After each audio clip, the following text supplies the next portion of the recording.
Eso, aquí hablamos claro por el Nuevo Diario, preparados con sus preguntas porque ya está en nuestros estudios del Nuevo Diario. El licenciado Denis Díaz Mordán, como pueden ver en pantalla, licenciado en Derecho con especialidad en Justicia Constitucional, Interpretación y Aplicación de los Derechos Fundamentales en la Universidad de Castilla-La Mancha, España. Además, un magíster en Derecho Constitucional y Procesal Constitucional en una universidad local y desde el año 2012 trabaja asuntos contenciosos electorales, específicamente desde el año 2020. Ya el señor Díaz Mordán corresponde a su actual posición como consultor jurídico de la Junta Central Electoral y es la persona ideal para tratar de fondo una serie de temáticas que a toda la ciudadanía importa y últimamente se han generado una serie de comentarios a raíz de ciertos procesos en la depuración del registro civil. Por eso nos gustaría iniciar dándole la bienvenida, señor Díaz, a este espacio. Aquí hablamos claro. Gracias, Karina. Buenos días Adamaris. Gracias por la invitación para venir a compartir con su público estas informaciones que sé que serán de mucho interés y de mucha utilidad para todos. De hecho, recientemente hemos visto una serie de procesos que han pasado por tribunales haciendo objeciones sobre procesos de exclusión en el registro civil.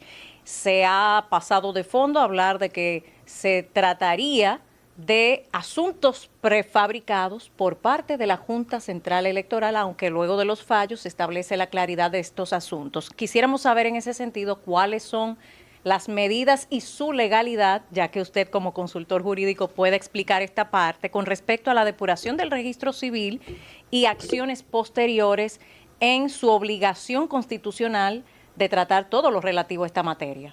Gracias. Fíjense. Efectivamente, la institución tiene una responsabilidad primero constitucional, luego legal, de ser la depositaria, la guardiana del registro civil y obviamente de nuestra identidad. Eso implica que la institución no puede quedarse, y no se queda de hecho, de brazos cruzados cuando detecta que hay alguna irregularidad en algún registro, en algún acta del Estado civil, bien de nacimiento o bien de defunción. Entonces, la institución cuenta con mecanismos internos permanentes para depurar. Aquí me voy a detener en algo, porque siempre solemos hablar y escuchamos hablar de un proceso de depuración del registro civil como si fuera que no se hiciera día a día. Y hay que decirle a la ciudadanía que la Junta Central Electoral en su día a día produce depuración tanto del registro civil como de la cédula de identidad y electoral. Y lo hace en la medida en que se van acercando ciudadanos a generar solicitudes de servicios. Y esas solicitudes de servicio pueden generar alguna alerta respecto de ese acto registral. Y a partir de ese momento el servicio, digamos, se detiene, se pone a un lado esa solicitud y se envía a investigación.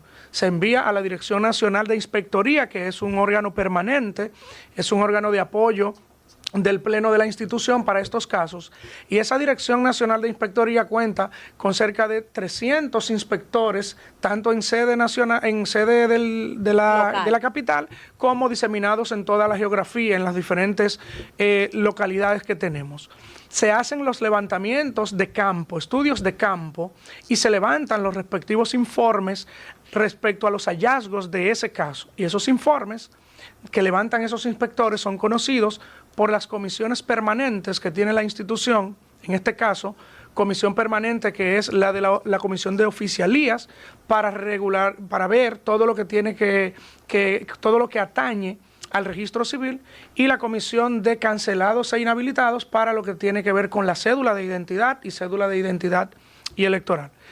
Estos informes, una vez conocidos, el Pleno entonces los ratifica esas decisiones que se convierten en instrucciones que pueden ir a la Dirección Nacional de Registro Civil para que tome las acciones del lugar, a suspender un acta que fue levantada, por ejemplo, de manera irregular, a la consultoría jurídica con la encomienda de demandar ante los tribunales la nulidad de esos registros que ya la investigación ha arrojado se levantaron de manera irregular, y a la Dirección Nacional de Registro Electoral y de Cedulación. Entonces, esos informes, para ir ya entonces puesto en contexto, para explicar el porqué de esa sentencia y de esa publicación que días atrás me permití compartir, en la red social X. Esos informes son utilizados por la consultoría jurídica y todas las áreas, pero concretamente por la consultoría jurídica ante los tribunales del país, para probarle a los jueces, a los tribunales, demostrarle que esos registros que se está demandando su nulidad fueron levantados con irregularidades y que por tanto deben ser anulados. Algunos tribunales, la gran mayoría, me permito decir, suelen corroborar el contenido de esos informes y dar la razón en aquellos casos en que así se demuestra y anular los registros.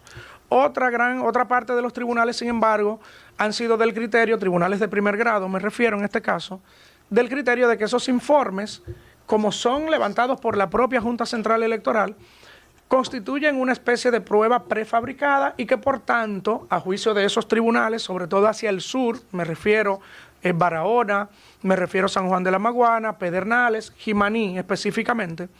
Entonces, que al ser levantados por nuestros propios inspectores, pues son prueba prefabricada y no pueden servir de soporte para la nulidad de esa acta. O sea, que está implicando con esto que no puede, aunque así lo sugirieren, prefabricar algo que es parte de su mandato constitucional y legal. Correcto. Ahora, en esa tensión, lo que hicimos fue en la consultoría jurídica, ante un conjunto de sentencias con el mismo patrón, ¿verdad? Bajo el rechazo, bajo la misma lógica, acudir a la Corte de Apelación de San Juan de la Maguana.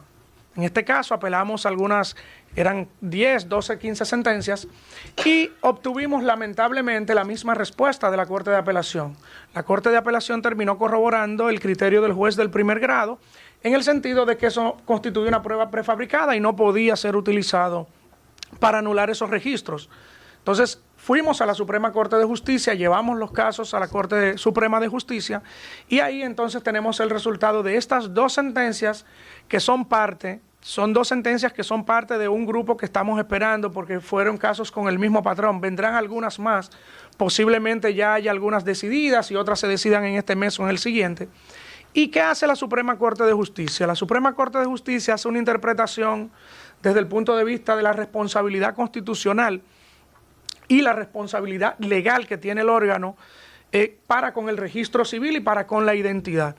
Y establece allí que, contrario a lo que juzgaron los jueces, tanto de primer grado como la Corte de Apelación, y como lo afirma la Junta Central Electoral en sus escritos, esos informes no constituyen una prueba prefabricada, sino que por el contrario, son el resultado de una competencia legítima que le ha conferido la Constitución y la ley al órgano para mantener vigilado y mantener depurado de forma permanente el registro civil y la identidad. Y asegurar así que todo el que porte un acta de nacimiento o una cédula de identidad y electoral sea real y efectivamente titular de ese derecho a llevar ese documento. En ese contexto, ¿cuáles han sido de todas esas actas de nacimiento adulteradas o que han rechazado y todo eso? ¿Cuál ha sido el patrón común de eso? ¿Cuál es el mal que se ha repetido muchas veces? Nosotros, antes de responderle la pregunta, Damaris, hay que también poner en contexto que la Junta Central Electoral no asumió el registro civil, el control del registro civil, sino hasta 2007. Y eso es bueno que lo tengamos siempre presente. O sea, antes de 2007 el registro civil no estaba centralizado como lo está hoy. Para que tengamos una idea, los oficiales del Estado Civil podían ser cambiados de manera prácticamente de un día para otro y no eran óigase esto, no eran empleados de la Junta Central Electoral. O sea, el sueldo no se los pagaba la institución hasta 2007, no. Ellos gerenciaban, regenteaban sus oficialías, colectaban, por eso en aquel momento teníamos diferentes tarifas para las actas, para la expedición de los servicios. En la ciudad capital, un acta costaba en aquel momento, por ejemplo, 30 pesos, pero en un pueblo costaba 20 y era el mismo servicio porque las tarifas las colocaban los mismos oficiales del Estado Civil y ellos regenteaban, pagaban luz, pagaban teléfono, los servicios y lo que producían era prácticamente para ellos. Eso. Y aquí lo traigo porque es bueno saber por qué estamos donde estamos y de dónde venimos. Yo no sabía eso. Entonces, y la implicación jurídica claro, de esto. ¿A qué dio lugar esto? Bueno, a muchas irregularidades en nuestro registro civil. Porque la institución no tenía, no regenteaba como lo hace hoy, estas oficialías. Bueno, entonces eso da lugar a varios patrones de irregularidades. Por ejemplo, los dominicanos somos unas personas muy hospitalarias. Esa es la realidad. Y un patrón muy regular es el de esa familia dominicana, esa familia que conoce a un joven vecino y decide declararlo como su hijo, a sabiendas de que no lo es. Y el joven, porque se ha criado en el seno familiar, ese es un patrón. Entonces, esa es un acta, lamentablemente, levantada con irregularidad. Y esa irregularidad suele surgir cuando ese joven va a buscar la cédula por vez primera. Mucha gente dice, y se incomoda a veces, dice, pero caramba, ¿por qué yo tengo que ir con mi hijo cuando él va a sacar su primera cédula? Pero tras eso hay una razón de ser, y es que ahí se le hace una pequeña entrevista a ambos con el fin de carearlos, tanto en presencia como aislados, primero al joven, luego al padre o a la madre, después a ambos juntos, para ver las coincidencias en sus respuestas. Porque si usted es la madre de ese joven y él es su hijo, y él se ha criado con usted y usted lo ha criado a él, tienen necesariamente que coincidir en el colegio al que él visita, la escuela donde él va, quiénes son sus padres, quiénes son sus abuelos. O sea, ese tipo de informaciones básicas del seno familiar. Ese tipo de informaciones que incluso ha llevado a la República Dominicana a tribunales internacionales y se ha podido verificar precisamente porque aunque aleguen tener derechos de identidad y nacionalidad, por ejemplo, extranjeros ilegales, en este caso hubo uno muy famoso haitiano, sí, que alegaba ser parte de una familia dominicana, que al final precisamente por el registro nacional, en el registro civil, se pudo verificar que esto no era cierto, porque habían incongruencias, inconsistencias e irregularidades que dieron al traste con esta pretensión. Eso es así, eso es así. Entonces, ese es uno de los patrones. Otro es el de extranjeros que se valen de familias dominicanas, porque hay que decirlo, en esto lamentablemente intervienen siempre familias que pueden haber sido movidas por la caridad, hay que decirlo porque no todo es igual, o sea, tengo que ser objetivo, tengo que ser realista, y otros muchas veces movidos por lo económico. Entonces deciden hacer estas declaraciones, pero al final, como el corcho, la verdad siempre sale a flote y todo se va a destapar con una de esas solicitudes de servicio. Por eso decía hace un momento que la Junta Central Electoral realiza una labor permanente de profilaxis del registro civil, porque es que cada día nosotros recibimos cientos o miles de solicitudes de servicios y esos servicios activan alarmas allí donde hay una posible irregularidad, y esa alarma entonces apodera a inspectoría y allí se determinará si real y efectivamente hay una irregularidad, el grado de ella misma y los correctivos a tomar. Aquí tenemos 3 preguntas en una, nos están haciendo aquí.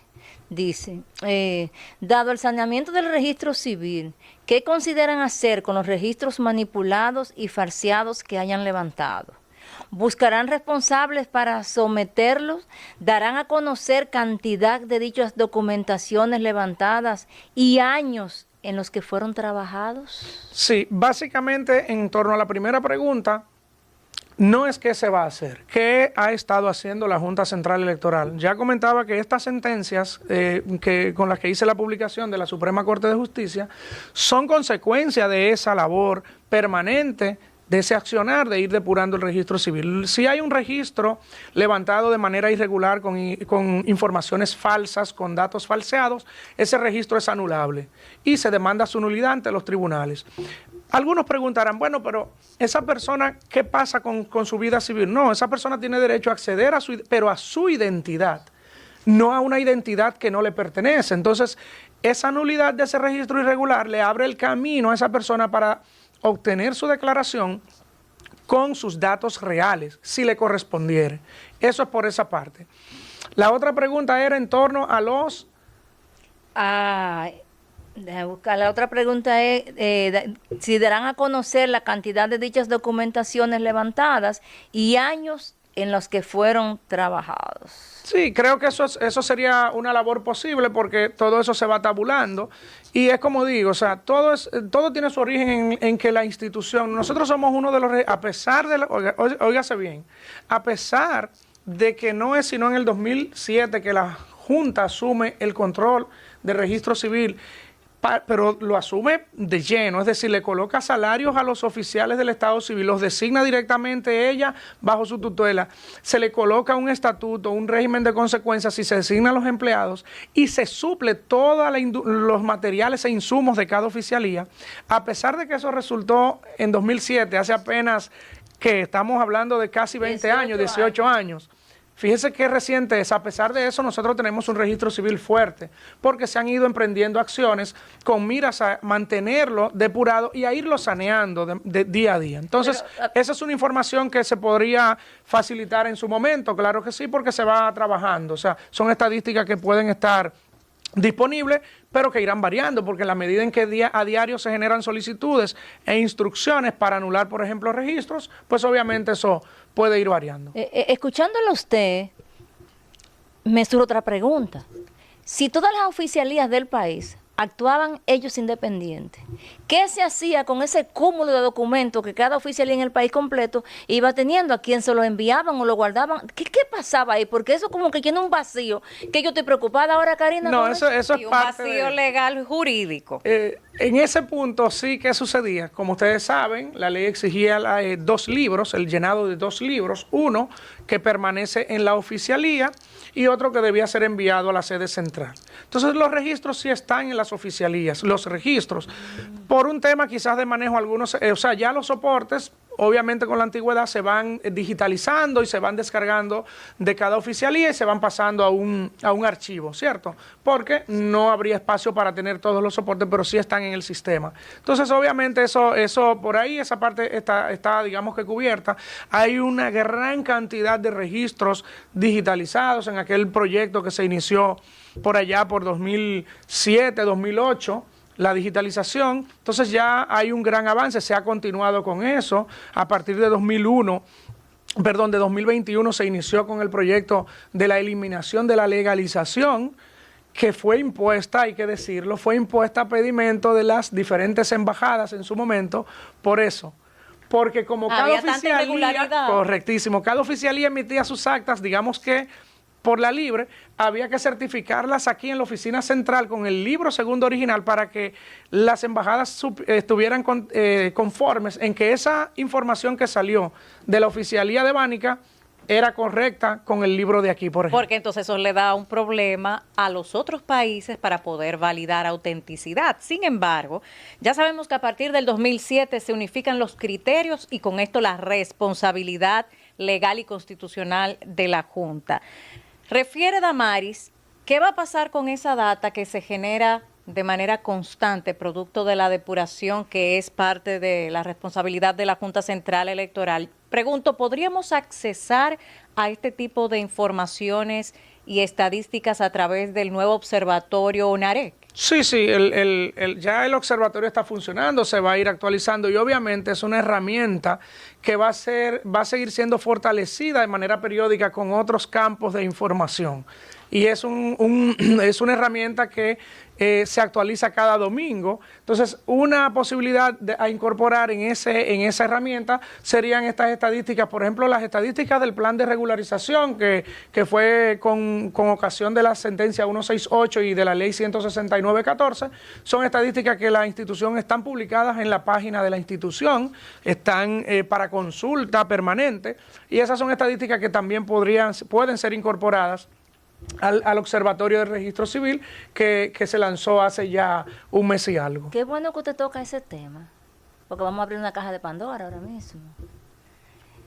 Usted hablando de la 168.13 y la 169.14.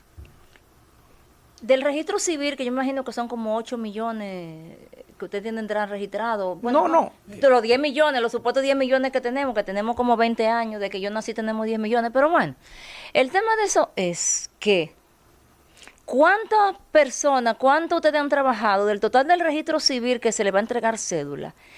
¿Qué porcentaje de esas personas que se le va a entregar cédula ya ustedes tienen depurado? Es una parte. Y la otra vez, ¿qué va a suceder? Porque y esto el pueblo dominicano tiene que tener claridad en lo que va a hacer la Junta Central Electoral en ese aspecto. Si bien es cierto que hay casi 300,000 regularizados mal mal regularizado, porque esto fue todo ilegal, sin documento.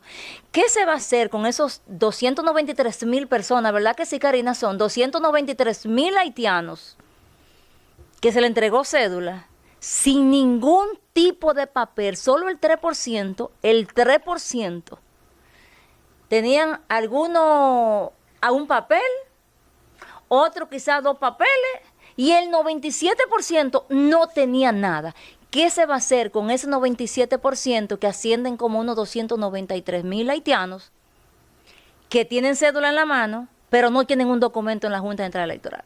Bueno, esa es una información que no la pongo en duda, pero me resulta quizás un poco cuesta arriba, porque justamente la cédula está soportada en un acta de nacimiento.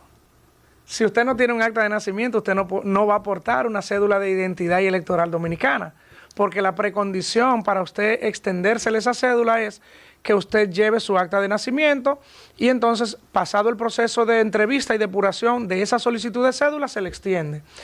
Entonces, y con los extranjeros, tienen que tener, es necesario, indispensable que tengan residencia legal, vigente, y a ellos les corresponde una cédula de identidad, más no electoral, pero no le corresponde acta de nacimiento a los extranjeros.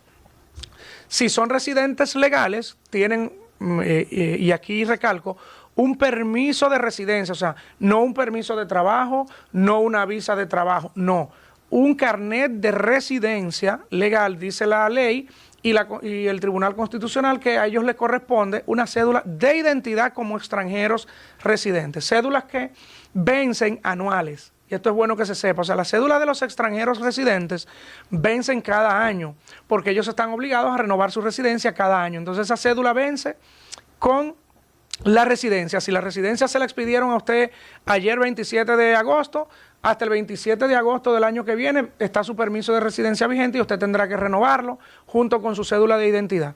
Entonces, sí, yo tengo constancia de que 54,000 y pico de personas se acogieron a ese plan de regularización y que en el grupo A teníamos aproximadamente esa cantidad. Los otros eran el grupo B, que no les toca, no les correspondía ser transcritos, ser, ¿verdad?, dotados, porque la sentencia convalidó a aquellos que estaban inscritos hasta 2007. Y entonces todos esos, en un listado que está público en la página de la Junta Central Electoral, fueron transcritos de ese libro ordinario a un libro especial de transcripción como dominicanos, como lo mandaba la sentencia, y mantenida su nacionalidad, porque el Tribunal Constitucional así lo había ordenado.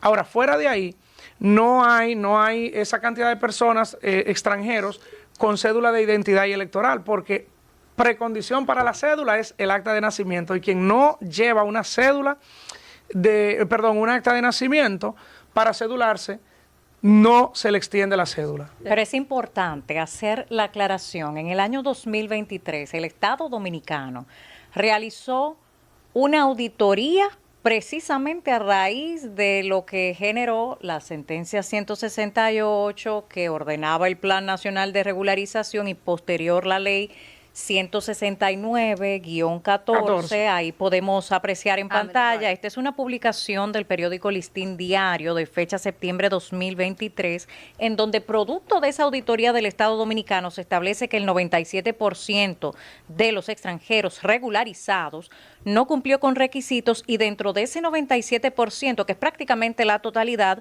un 56% no aportó ningún documento de los requeridos. En el caso específico de lo que arrojó esa auditoría del Estado Dominicano, ¿cómo procede entonces la Junta Central Electoral para invalidar lo que carece de un fundamento legal conforme a nuestras leyes? Ya les aclaro, es que aparentemente hay una confusión. La regularización no es dotarlos del acta de nacimiento y de la cédula de identidad, no, la regularización es el proceso que se lleva ante migración. Entonces, el plan de regularización tenía dos fases. Primero, el extranjero se regularizaba su situación migratoria ante la Dirección General de Migración y el Ministerio de Interior. Regularizada la situación migratoria y obtenida una de las categorías migratorias previstas en la ley, tenía un beneficio para en el plazo de los 2 años de esa regularización acudir a solicitar la naturalización especial que establece la ley 16914. Ahora, Pero ¿qué pasa? antes de entrar a esa ley, ese es el punto, que como tiene un orden de factores para que tenga el fundamento legal de lo que estamos hablando, ante la Dirección General de Migración para regularizar su estatus exclusiva migratorio, no estamos hablando de nacionalidad, exclusivamente migratorio, pero hay un problema, y es que para estar en una condición migratoria regular no cumplieron los requisitos, por lo tanto ese primer paso no se cumplió para ir al segundo, que es la naturalización, pero Correcto. por demás, cuando se agotó la vía de la naturalización especial que viene de la ley 169-14, tampoco se cumple porque el plazo de los 2 años Se agotó. no depositaron lo requerido y entonces ahora hubo recientemente en enero de este año 2025 un fallo ante el Tribunal Constitucional validando lo inválido. Entonces, todo esto, ¿qué le genera? Ya, les pongo en contexto, sí. Es que son 2 escenarios, o sea, tenemos 2 grupos. Hay un grupo, hay 3 decretos del presidente, o sea, solo se han emitido 3 decretos por el Poder Ejecutivo respecto al plan de regularización. Y naturalización especial. Que es exactamente, solo hay 3 decretos. Hay 2 decretos del expresidente Danilo Medina y hay un decreto del actual presidente Luis Abinader. Que fue del 2021. Correcto. Entonces, esas personas sí cumplieron con las 2 fases y, por tanto, completaron su proceso de naturalización al amparo de esa ley especial. Esas personas fueron como tales. Lo que sucede es que al cerrar el plan, y aquí hago una aclaración, al cerrar el plan, o sea, al cerrarse el plazo, de alguna manera en Interior y Policía entendían que ya ellos habían concluido con ese trabajo, pero estas personas ya tenían el decreto porque habían completado sus expedientes. Mire, el decreto hay 50 personas en uno, 700 y tantos en otro y como 200 y pico, o sea, no son más de 1000 personas. Creo que si excede de 1000 no pasaría con 50. Los datos exactos no los tengo de los 3 decretos. Esas personas sí cumplieron con su trámite completo, tanto ante Migración y ante Interior y Policía para la naturalización, y están pendientes de que entonces se les expidan sus documentos de identidad dominicanos en cumplimiento de esa sentencia y en cumplimiento de la ley 169, porque ya tienen su decreto. ¿Qué es lo que sucede? Que al cerrar el Ministerio de Interior y Policía, como se agotaron los 2 años, entendían que ya el proyecto se había cerrado y no les extendió su constancia de juramentación, o sea, el certificado de naturalización que viene después del decreto. Entonces ellos exigieron que había que extenderlo y el Tribunal Constitucional, entiendo correctísimamente, dice, mire, es que la naturalización la concede el presidente de la República luego de cumplido un trámite ante usted mismo, Ministerio de Interior y Policía, y ya una vez existe el decreto, usted tiene que extenderle el certificado.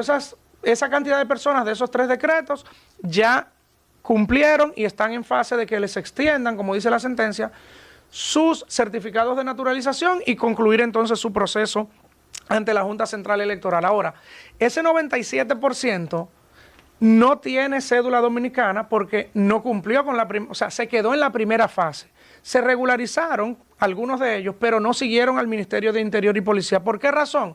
No lo sabemos. Quizás desconocimiento, quizás cansancio, quizás dejadez. De hecho, establece esta auditoría del Estado Dominicano que ese 97% que no cumplió los requisitos fue regularizado. El problema realmente es que aunque hayan varias fases, el hecho de que el Estado valide cualquiera de estas fases sin cumplir los requisitos es el problema que luego va a degenerar en un proceso necesario de irregularidades en el mismo registro civil, porque sabemos que aunque es un proceso de regularización ante la Dirección General de Migración en primera fase, pero si ya yo desde esta primera fase digo que está regularizado el que no lo está cumpliendo requisitos, me va a degenerar en un problema ya para la parte de naturalizarse. Y ellos están exigiendo, este gran grupo de personas que no se acogieron al plazo de los 2 años, sabiendo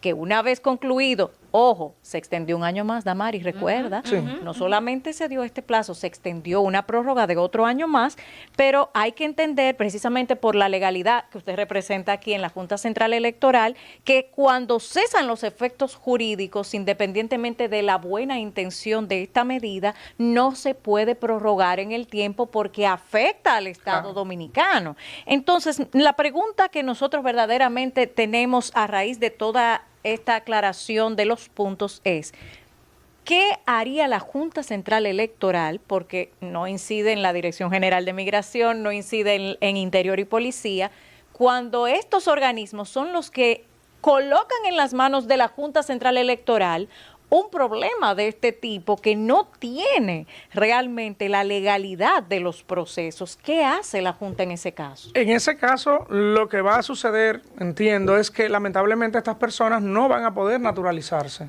porque hay condiciones y hay requisitos. Ya ellos no se les aplica, exacto, la regularización especial de la ley 169, ya ellos tendrían o tienen necesariamente que hacerlo por la naturalización especial de la ley 1863, 1683. O sea, la ordinaria. La ordinaria. Ahora, no es especial. Esta ley exige un conjunto de requisitos que usted debe cumplir sí o sí para que Interior y Policía remita al Poder Ejecutivo y se conceda la naturalización. Si usted no los cumple, por tanto, usted no va a poder ser naturalizado. Entonces, ahí creo que está la respuesta de ese grupo.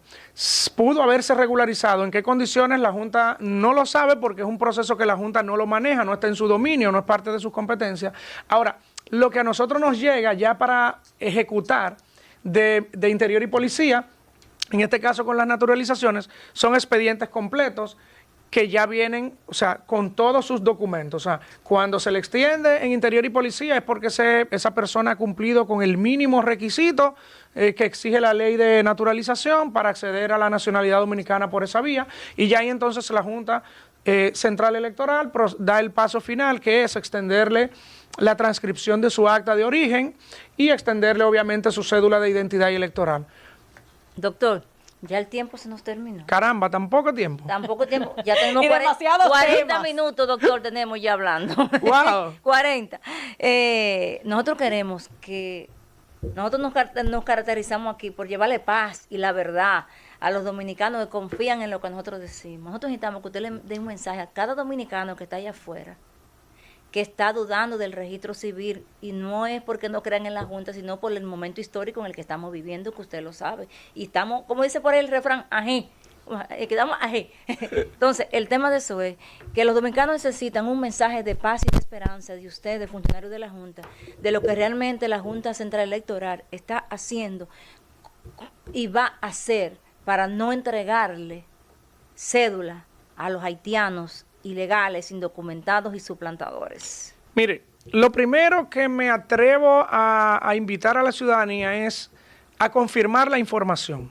En estos tiempos de posverdad, en estos tiempos de la rapidez con que corre en un grupo de WhatsApp una noticia, antes de compartirla hacia adelante, pensemos y busquemos la fuente. La Junta Central Electoral se ha caracterizado desde 2020, desde que esta gestión asumió, por ser una institución abierta con las informaciones, por difundir lo que hace o lo que sucede y por responder oportunamente cualquier inquietud que haya. Entonces, no se lleven, miren, a veces me llegan a mí al WhatsApp y le hago el comentario al margen, una imagen de que hay una persona de alguna nacionalidad con unos apellidos italianos. De los Bermúdez, Miren, eso es posible con una cédula, o sea, que se ve montada en una cédula. Cuando uno va y busca en el sistema, señores, esa cédula ni existe o sea, no existe el número de cédula. ¿Qué quiero decir con esto? Hoy día la tecnología nos permite montar imágenes que tienen la apariencia de realidad. Entonces, el primer llamado a la ciudadanía es que no crean en todo cuanto le llega a un grupo de WhatsApp, en todo cuanto alguien publica por cualquier medio, sino que lo contrasten con la fuente. Vayan a la fuente, en este caso, vayan a la Junta Central, a sus canales, a validar la información, por un lado. Y lo segundo, la población puede estar tranquila, puede estar confiada, puede estar segura, porque la Junta Central Electoral está trabajando día a día, 24 horas, 7 días a la semana, para asumir sus responsabilidades con el registro civil y con la identidad. La Dirección Nacional de Registro del Estado Civil, que tiene a su cargo una persona con una trayectoria amplísima, conocedora en la institución, con cerca de 20 y tanto, casi 30 años en la institución, que es Rina Díaz. La tuvimos por aquí. Rina es una persona que conoce de sus procesos, que ama lo que hace y que está empeñada en que las cosas se hagan correctamente. Asimismo, hay otros tantos funcionarios que estamos trabajando en ese orden. Entonces, el llamado es a que estén tranquilos. Nosotros estamos trabajando sin horarios, aunque no nos vean, como dice la campaña de aquella telefónica, aunque no nos escuche, estamos trabajando con ustedes. Y el llamado es a ese, a confiar y a esperar confiados en que, como lo hemos hecho en estos 4 y tantos años que lleva la gestión actual, no será de otro modo, será igual o mejor. Trabajamos para superar lo que hemos hecho bien, queremos hacerlo excelente y así lo vamos a hacer con el registro civil y con nuestra cédula de identidad y electoral. Aprovechamos para cerrar este encuentro oportuno de aclaración con el consultor jurídico de la Junta Central Electoral, el doctor Denny Díaz Mordán. Aclaraciones oportunas y necesarias para que la ciudadanía esté al tanto de lo que va a ocurrir también con el nuevo documento de identidad y electoral. Solo para que se vaya con esta información dejada sobre la mesa y comprometerle a que regrese entonces para esta siguiente parte, porque debemos hacer también de conocimiento público que la Junta Central Electoral ha estado dispuesta a venir a aclarar todos los puntos que hoy en día se están discutiendo sobre el nuevo documento de identidad, y es algo que particularmente valoramos porque es necesario la orientación y la claridad de los procesos. ¿Qué tiempo de vigencia tendrá la nueva cédula? Ya el Pleno lo ha anunciado, la nueva cédula será un documento con una vigencia extendida mucho más allá de los 10 años que hemos tenido hasta ahora, porque teníamos una disposición legal que así lo mandaba.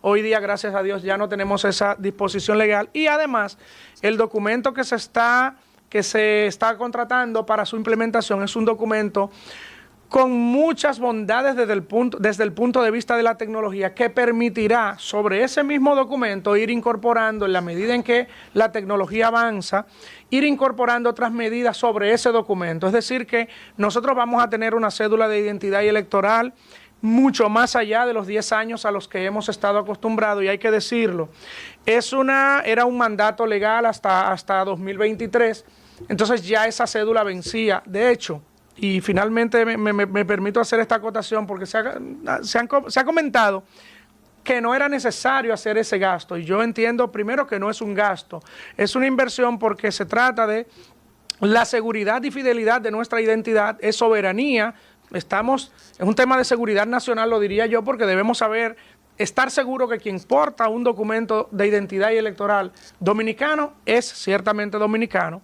Y segundo, si no se hubiera producido este proceso de renovación, de contratación de un nuevo documento de identidad, había que renovarlo como quiera y tendríamos que habernos quedado con un documento que lamentablemente en el 2014 sí fue un documento de avanzada, pero hoy día la tecnología ya lo ha superado y es un documento que permite alterarse fácilmente por el mecanismo que se utilizaba. Para que se queden con este dato, los equipos con los que se imprime la cédula actual, en 2014 eran unos equipos de exclusividad para gobiernos. O sea, solo se le vendían a gobiernos para ese tipo de productos, ¿verdad? De identidad. Ya hoy día no lo son equipos que están en el mercado libremente. Y usted se encuentra con que usted va a renovar la licencia y si usted se fija, donde imprimen la licencia de conducir, donde imprimimos aquí hoy día, es la misma máquina con algunas características quizás menores con las que se imprime en nuestra cédula actual.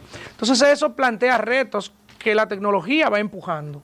Entonces hubiéramos tenido que renovarla, 9 y tantos millones de plásticos, y obviamente íbamos a tener que incurrir en un gasto alto, y nos íbamos a quedar con un documento que no va a dar las garantías de seguridad que sí va a tener el nuevo. Muchísimas Bueno, doctor, gracias. Muchas gracias por todas esas aclaraciones.